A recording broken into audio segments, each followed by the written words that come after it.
Pathian thu soi tu ra kan thang chua kan in bua sai na chu Bible a po thula tak soi ko kan soi fo mai tlam na ti thu hi nia Good Friday te polong hai don to a in me te pun kan ringa ama ro Good Friday sermon anga han ngai thak tu chia chu ani lo fa because thu lam kha ka soi tang lo wangin masa in Bible chang pakhat kan chia rangi Hebrai bung ko chang som pakhat atana som pali zo khian kan chia rangi nima sala Krista chu thil tha lo om tu ra te pui thiam lal pera lo kalin biak pu ku ta sak lo chu chu hek thil siam jing mi ni lo ti na ri ro pui le fam kim so kal tlangin kan ta cha tu na tam na hu to in ke te le bong lo ti sen wang ni lavin ama ti sen wang so kin hun thiang le ma chuan voi khata lo lu ting tla nga la ke le bong pa ti sen le bong la fa mi bol lo chunga the ma in ti sa thiang khopa ati thiang him si chuan Krista cha tu na tam na sa la mel hin lo wa Pathian ne in na thi sen chuan Pathian nung long bo turin in chere thian na chu thil ti thi te la ka chuan awati thiang him na sadon e ti hi han bul tan na a in na na mang tai la a that karinga ta hian kan ta cha tu na tam na mu to in ti hi kan thu pui tlam na fam kim tia kan da ai na na tu chu ani ani Pathian le khatu abu him him te hi nu takin a kan chiar thina kan zil boka Pathian thara min puya kan khet thiam lo te po kan khet chuak fo thina tin in careful takania in la chon da te po hi azia chung hun te ne thatak in careful in la chong chho zela kal ania tin kan Bible dik sia te po hetia kan cher Pathian thara bina min khiat ti mai pa ka alo chu tu te tang po hian adik lo da chu te har sak khopa tik khiania Dr. BC Biexia mana Bible ko asiam tam tak chong kan sharing karinga khamia aron la chuale asia ka tang po khan Bible thu te adi ema a in la chong chho zela ta chon Krista a hian kal kuala Krista chon engkim a then tira Krista kha achang chuan a hoile tira achang chuan malama ada boka chutian chuan in dam taka hian adik na te kan muani tin chumia chuan kan thupuyang kha tlam na fam kim ti kha ania tlam tu Krista in meeting te tlam na tura ana thole akal kong hi chatuana tanga lo huat sa le chatuana tan ania chatuana tan tanga lo huat sa tin chatuana tan ania tlam na tu thu Pathian in a sei chuale ataka lo khen te tlam na lo khen nuwa azil ti ten ir la na anhu an soi le chom te ahun le inkar ahun le ani inkar soi tu te thep thep poina an soi inkar tin la le ma selangin ai rem thap boxia chumi in rem thap maya chuanin mi hing ti han telvena kan nei ti han ti tai la telvena re nei kan nei boxi la ba telvena re nei kan nei lo na tlam na apua se na chu afam ki men em boxi ani zole sai chuan chumi a chuan telvena kan nei lo na tlam na telvena kan nei lo na chuan ti na soya tin mi reng reng anom lo ti hia a di sa tu reng reng anom lo chu ma atia chu wangin ama ban ngei chuan chan dam na in siama ama fel na ngei chuan a in chel ding ta ti in zoni sai bung som nga le pakwa chang som thum le paruka khana soyeni mi thing te kham tladan nga ya pathian nai daman nga ya an nun dan kha pathian ting zo to lo ni ti kha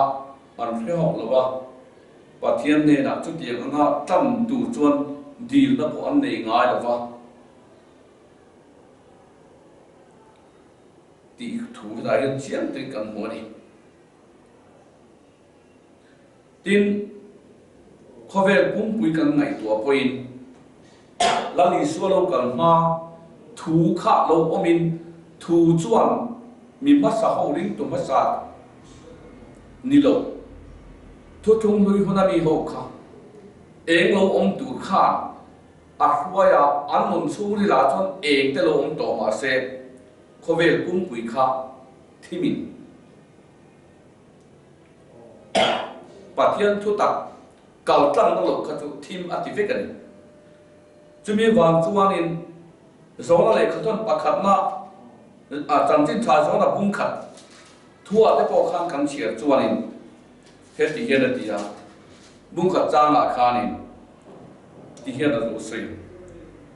eng chu thim zinga lo enga thimin a khil chu cho khel din eng tak mitin ti eng thin kha a oma khovela lo kal me kani te atia ni chu ti ni chon khovel kha ni le tha te en dura alom lai le tin zo nei te a ko pathian a thu te da a zo nei te ne da pathian kha in la thin ma sela pathian thu kal tam na tak tak tu krista kha lo lan ma kha chuan khovel kha thimani a ti tlat mai ni ta hian eng tak mi tin ti eng thin kha oma khovela lo kal me kani tin asoya khoveli an fiar lo sia kha asoi bokani tin tlan na to kan ti hian mi thin pum pui taksa re ru le thara a hom pe ka a thena za le mo then phana han ti chi po kha ni la ba then phan chumi chin chu huam tlang no ta to chon chumi chin chu huam han ti te po ti chi ni la ba a pum pui mi thin ri ru taksa re ru thara hi a huam pe ka ni chumi chung cha chu ba ba hun tam tak kan huwa hemi tu a chon thara ba chaw mo lau pa i suwa chaw mo ni lovin pa le fa pa le thara thiam hi ma chumi pathuma chuan chumi pathum te cho tlang na thok tuan nia chumi pathuma chuan tlang kan ni pa le fa pa le thara thiam hi ma khan tlang kan ni chulai chu mi thing kan soi da le mi thing lama mi thing a tlang ngai sau tlang ngai ti te a li bata wanga tang batan chuangai ti te tin zela tang batan chuangai ti te ang nen kha chuan ai nang no le ni tlang na to fam kim sia chu bible hian chin takin asoya chu me chu lali suwa sir ti te an mania pathian tharau alo lu ta kan khia chian ta nuwa an soi tin tin ko bol sei ni heta hian pakhat na chuanin korin thon khat bung khat chang som thuma khan heti hian asoya helai hi ka soi fo thina apoi mo em eng ti la point meeting nam tel lova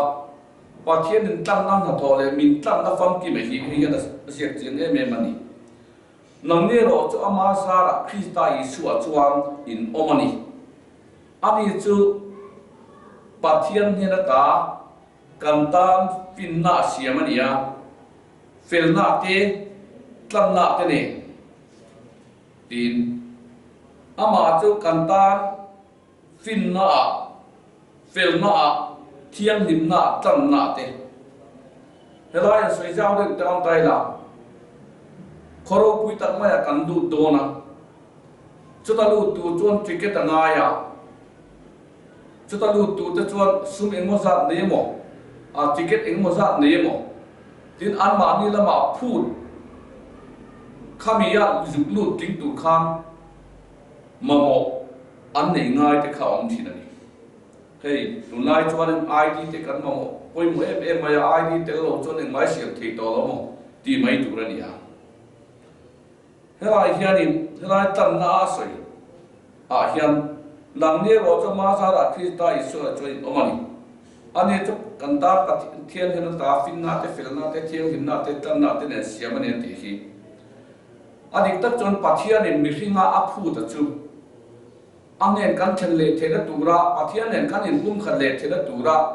pathian in a phu chili aron soina ngai tai la chu ta chuan fin na kan nei amamo a tin fel na kan mamo ni amamo a thiang him na kan nei te pom amo a chumi khai khoma tin tan na to na tan to ni na kha kan mamo poka chung pali te chu ama Krista khan a om ve ka wangin ni chikan soen khan khopuyelu tura parmite mo ticket mo ngai khan pathian ne pathian khopui kan thele theina turata na gate honna turatan heng thil pali te hi keinin amamo ti kan hiat ma khan pathian chuan a khia cho ba ton kham thil chili fin na te fel na te thiang him na te tan na te kham in fo khom Krista kharin gate chu kan tan honin an ta tin sei la thong ne tan no tho ro pui ta ka wang chuan tin hun chung nung ber pathumin kai ti ra chung te chu kha tan na no tho ro pui ta ka wang khanin tlan na fam ki mu wang khan din hun chung nung ber min kai ti ra chu din hun chu nakina pathian nen kan thlen hun ai mo ke mani thuk zo kan in pek zel hun ai mo lampo ni la fin chu ta min thlen tir min kai ti ro pui tak mai chu hetian korina bok khanin thon khat bung cha som pakara khan alo Australia ti hian Australia ni ma sela lau pai so Krista finale kan pathian tharawa tlen fa ini towa ti thiang ni min ni towa thiam jang in ni to tlen fa ti hian ake cheu mo aba cheu mo lu cheu mo ni la apumin ahwa pani tlen fa ini towa ti thiang ni min ni to chen ka chuan thiang him na te kan la u ma tlen fa na te kan ni zel the na turin ni ti na tan san tur kan nei te ni ti na hoi san tur kan nei lam ten thir fo thina ni ma sala bul min tran sa na chu thiang him na te tlen fa kan ni na chu pathian tharawa lani suam minga le pathian tharawa khan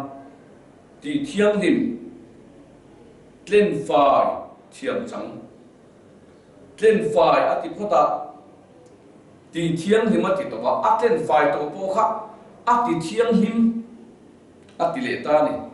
nge ni a chung nung iti maya le mai cho a tlen fai la ati thiang him to chu atana ati ni tlan na te ni he thu hi tu ma hil ro le wa lau pa le kan pathian thara mina ina min ti thiang lim na hi tu ma phel ro le mo tu te na mo chiran pa the wa ne mo tu te na mo an soi chiat wa ne mo khan kha re mai thi bo ni rom bung ri ta te po soi kha he lai tu pathian thu ril tak bre hi ni tina kan nu na hian ti thiang him to kan ni tlen fai kan ni to tlan kan ni to na hi ke ma ni ken le chin che mo von po ni lavin Krista Isu khan von da ani reng ti hi a ro pu da chung nu ma mi hing tong point a dai ke hi a poi mo em ba ya he ti ni lo chon ke ma ni zo khen kan thiang him na tu te kan fel na tu ti hian công khang khang kan tapa kan in zir ti ra chu te chuan ti ula pathian nai deuh na tan te kan te thin ani ma se hi abul pui kan din na kan ke mor ta kan chip thengin nimin voin chatuan poi ni so pa nga len kan ti na hian heng ti ada feka heng tlen fa na te ti thiang lim te tam na te hian min chum khum fik to mi king taksa ru tharau chu alu khat fik to chu mi lu khat vek na vong tu le vong ring tu vong zel tu la khat chu lalpai so krista minga le kan pathian tharau kha ming le kan pathian tharau kha ani tin chu mi khoi na sang tak mai kan ni ang le kan phu kan va nghe ni mi thinga chuanin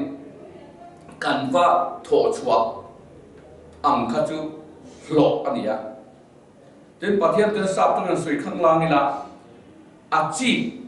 kan va len chua ni lavin a sap ta ma sui ascribe kan ti available a pe ka pe kha ani zela pathian thu re ani chu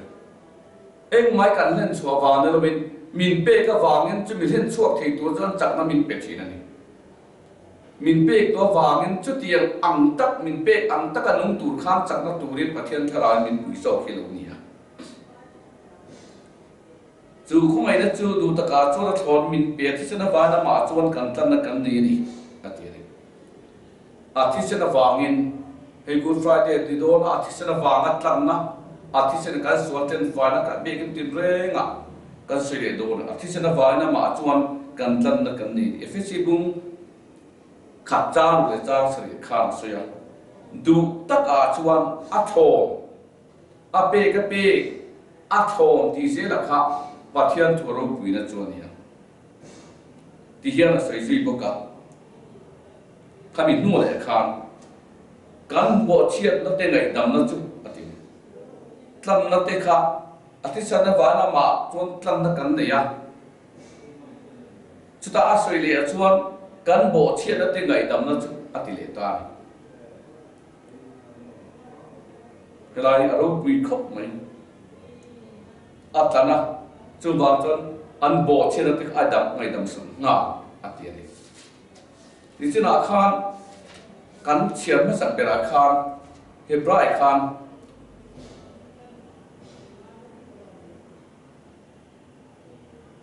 kan ta chatu na tlam na mo to in kan tam chatu na tlan na muto in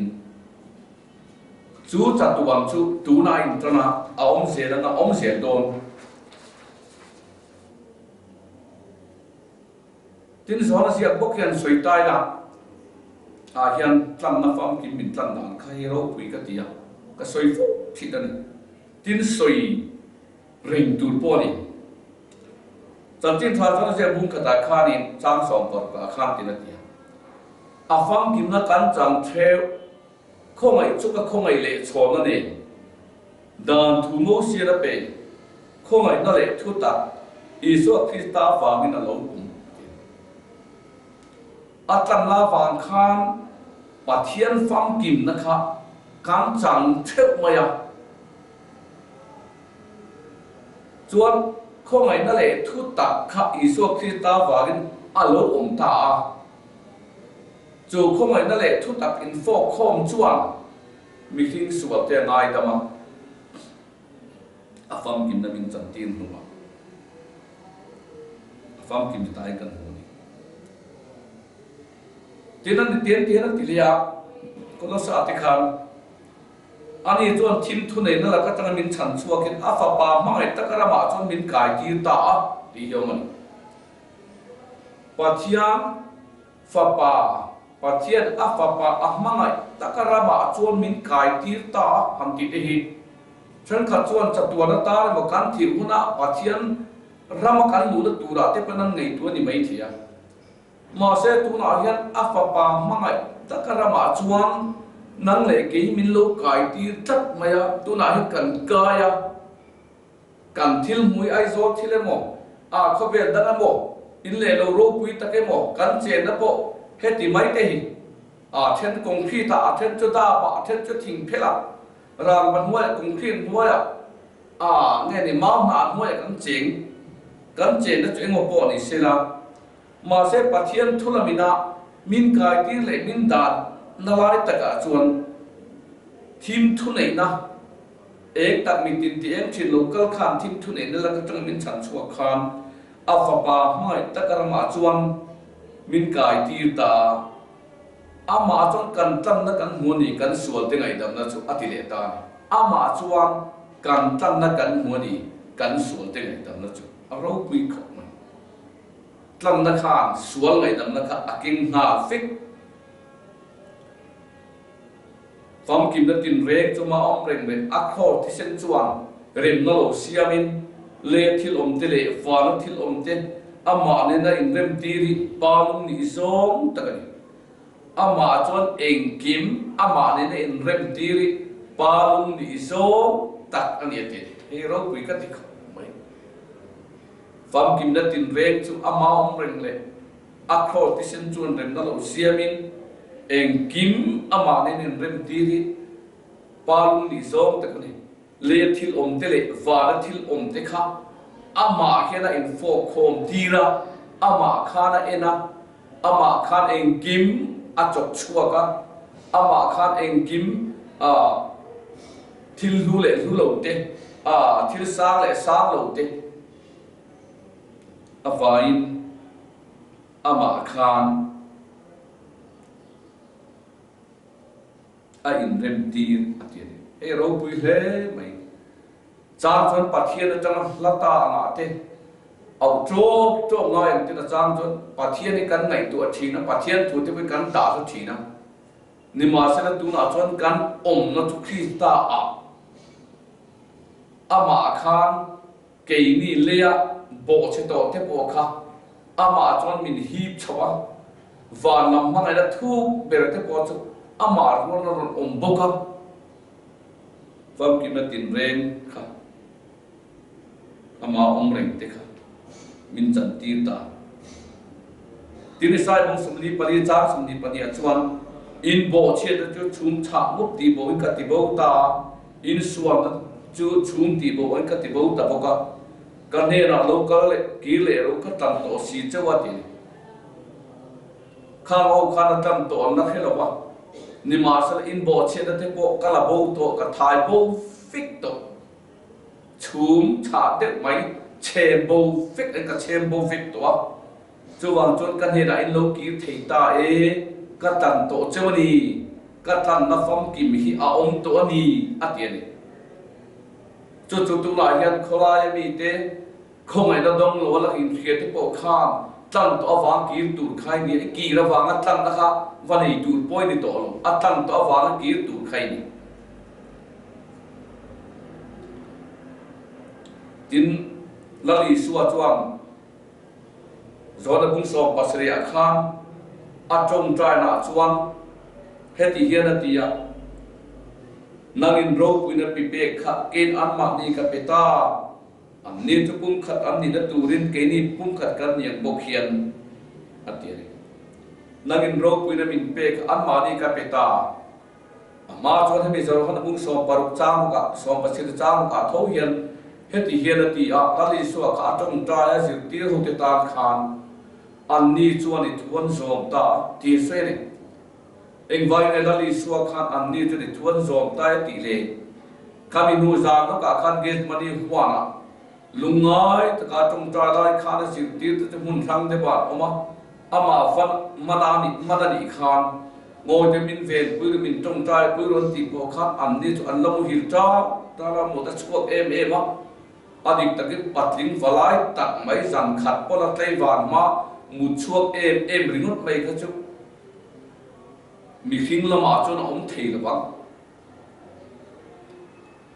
zan khat tlei wa ringot chu kan thei lu tu kan i kha eng wa nge kha ta khan an mu chuak em mai te po kha lali suwa ven pui na tur chon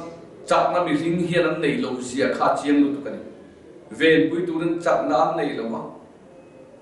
tin ko petera nge po khan khabizan khan voi thum mot a phatani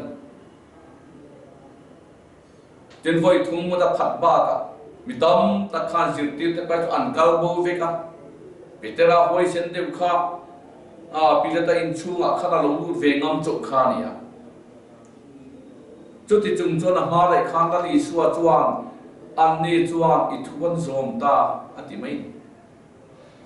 chumi ai ona le tlang na fam ki ma tu na hian kan ta na ding renga nimin voi chatuan poi ni suwa pa ngai reng kan ti kha aptak ala ni renga chawang chuan tu na nge ko khan I din na te I om na te kha mun thiam lim pathian om na ania nang ma khan pathian a che to atan fam kim to chea chawang chuan thil dang chu ngai to ngai to nang ma chia kha pathian in ati thiam lim zel na tu chele mi te zinga I eng kha mi te nan mu zel theina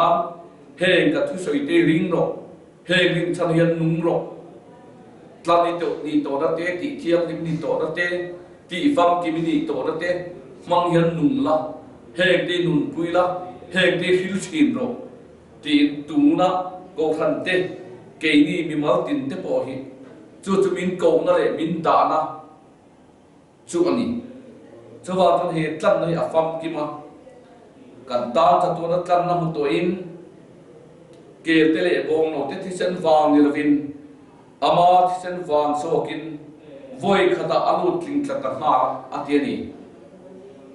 he thu tak ro pui tak mai dang lam lo tu rahi nun pui la khet chiang la hemi thuain nap la hemi be chan ten tong trai chin la hemi be chan te hian chan chin tha wa khil thin na tling lo chung chung ang ni lovin phu lo chung chung ang po ni lovin he thu tak hi nga chala kan nga tak ngam huna chuan he tlan na fam kim a hian kan in nga ngam huna chuan kan thu hil te point om zia lo nei to anga nang ma point chak nai nei to anga ko khan te po hian ami te pathian ma ngai sia le ati thiang lim to sia atanga bultana kan tho huna ma so na te pathian du zo ma so na te kha alom do na di pathian thu ma so ro se